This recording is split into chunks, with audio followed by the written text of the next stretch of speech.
Well, from my experience in living in a house and now living on the road, living out of my car for the past 5 years as a nomad, I would say that the nomadic life is a lot freer than any other lifestyle. And it is a blessing. It is fun. It's less maintenance. It's less aggravation. It's huge flexibility. It's a thumbs up. However, to be fair, it's not complete freedom because you can't park anywhere you want all the time.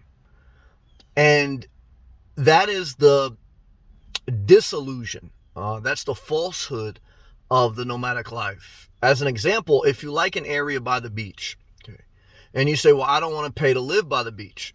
So you try to figure out how to live as a nomad by the beach.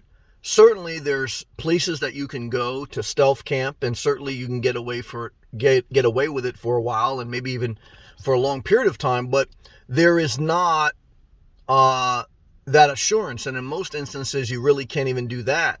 And you always have to get shooed away by the cops or by local municipalities or by whatever. You always shoot away from where you want to be. And the only way around that sometimes is if you pay for campgrounds. And if you pay for campgrounds, then you end up paying a fee very similar to the same amount of fees you would pay in property taxes, HOA, and utilities. So there is this falsehood that you are completely free. You're not. And if you stay at Thousand Trails campgrounds or if you stealth park, you're not going where you want to go. You're going where you can go to park your vehicle. So you're not free. You are forced to park in certain areas. And truly being free is being financially independent to be able to do what you want. But even if you're able to do what you want, you're going to have to pay to go where you want and to stay where you want. And then it's a quality of life issue. Meaning, do you want to wake up every morning in a truck stop, in a parking lot of a gym? Do you want to wake up every morning in even a campground? I mean, there's some nice campgrounds, but there's some that are not so. So where do you want to wake up every morning? What do you want to see? What do you want to walk around at night?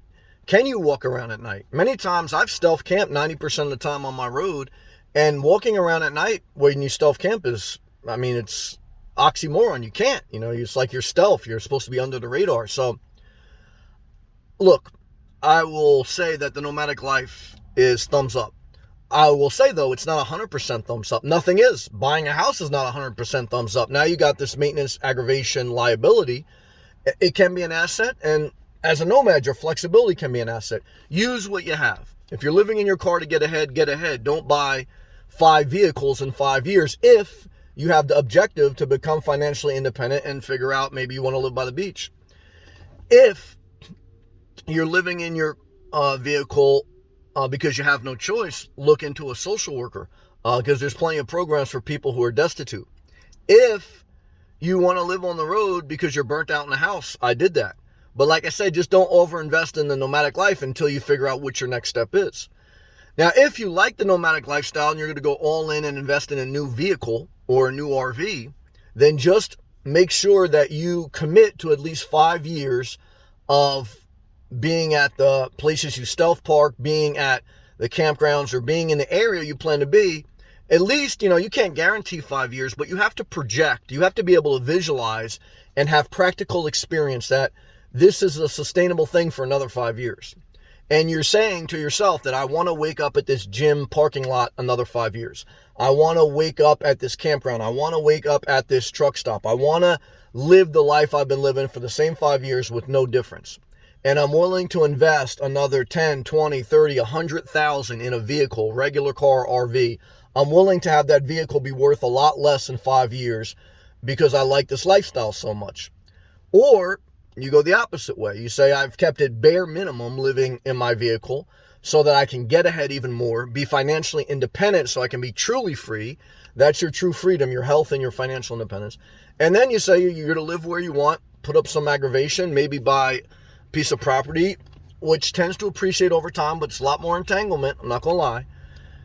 There's no brainer. Okay. No answer is a no brainer because every answer has a pro and a con. And everyone's an individual. And that's why for 5 years, I've done nothing but live in the car that I owned before I became a nomad. I didn't buy a new vehicle. I didn't buy an RV, came close. I didn't even buy a home base because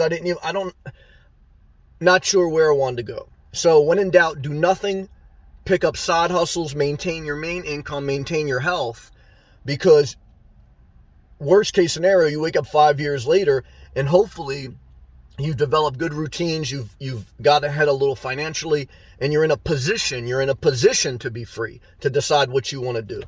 But to not do that is an individual choice. But I want to say, look, you're not free if you can't park wherever you want, whenever you want, for how long you want. You're not free. Okay? So I don't care if you have payments or not. So don't let people mislead you. You're free if you maintain your income, you get ahead, you don't keep buying stuff, including vehicles, and you figure out what your next step is in life. And could we make the wrong decision? Guys, we could make the wrong decision. How do we decide? We use wisdom, knowledge, and understanding as much as we can. We don't neglect wisdom. That'll at least steer us in the right direction. And then, we take a calculated risk. We use faith because there's no no-brainer answer. There's no exact science. You got to kind of, just use wisdom as much as you can and then go. And when in doubt, do nothing. Just work on yourself, work on your income, and manage your time. This is the real nomadic life, okay?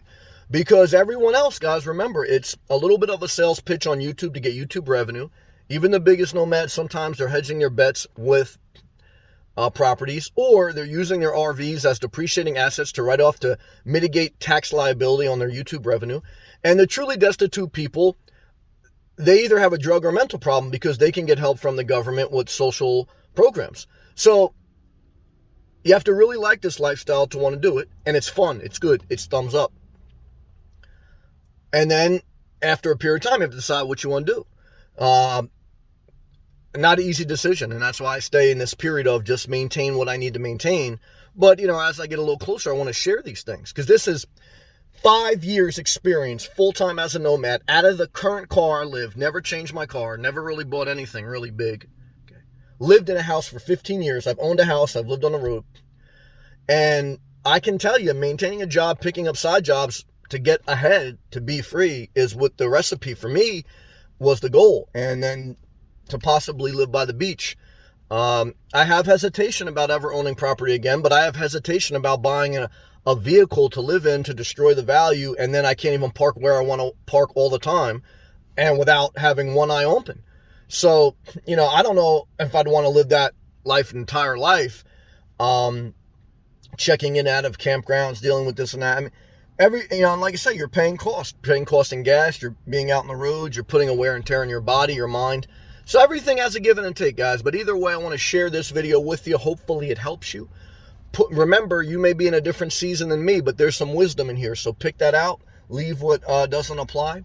Click that thumbs up. You want to support the channel, click that blue join button if you appreciate these videos and what they offer. Check out my playlist, which has thousands of free videos for you.